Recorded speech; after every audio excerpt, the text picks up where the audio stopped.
You won't believe this one. We think, we're not sure, but there are more kids who've been labeled autistic, autistic spectrum disorder.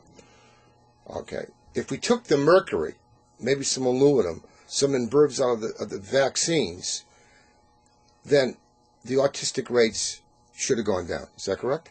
That was the cause. Yeah. I mean, it may be a little early to tell that. Well, yes. they've been up between 10 years. It's pretty good now. And there's a Denmark study. They took it out in 92, I believe, and 95, and those rates went up. Okay, so you won't believe this. Someone who's against the vaccines shows me these graphs of, we're actually showing we took the mercury out of the vaccines and autistic rates. You're right. He's trying to prove to me they went down. Wait a minute. You can't have it. They're going up by, you heard what Autistic Speak says, and the CDC says, suddenly they're going to change the facts and say, since we took it out, the rates are going. Does that make sense to you? No. So in other words, you can take statistics and grab the things you like, and you can make it look any way you want. Is that true? Right. That is correct.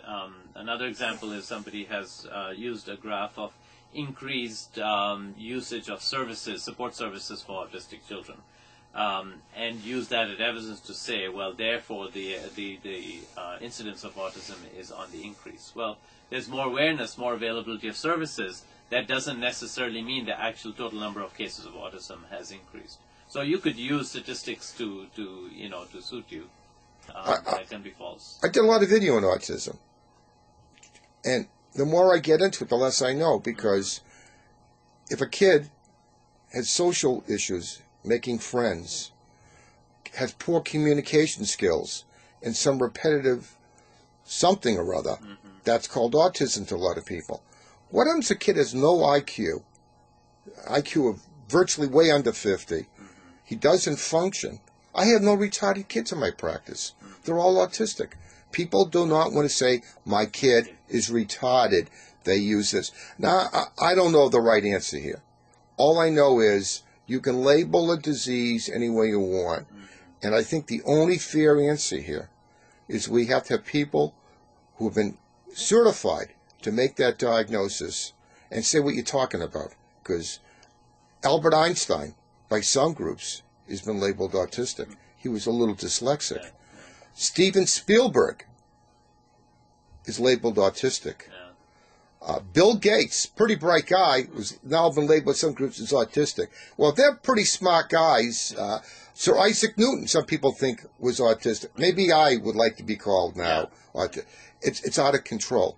But from your point of view of a truly classical autistic kid, and I'm sure you look at them very carefully, you can't see any link to any drug, any vaccine that we're using today that could be a cause and effect relationship. And I'm sure you looked at the studies because you were just as much concerned as me. Am I doing good? Am I doing harm? Is that true? That is true, right. And definitely the good we're doing with vaccines is definite. It's measurable. And the studies you look at are evidence-based, not some guy who designed a study to prove him right. Evidence-based, unless I'm wrong. You draw a study not to prove you're right, to prove what is right. There's no financial gain. Yeah. It's double-blinded, so you have 100 kids you did something to, 100 they think they did to. It could be water, or whatever it is. Looks the same as the other item.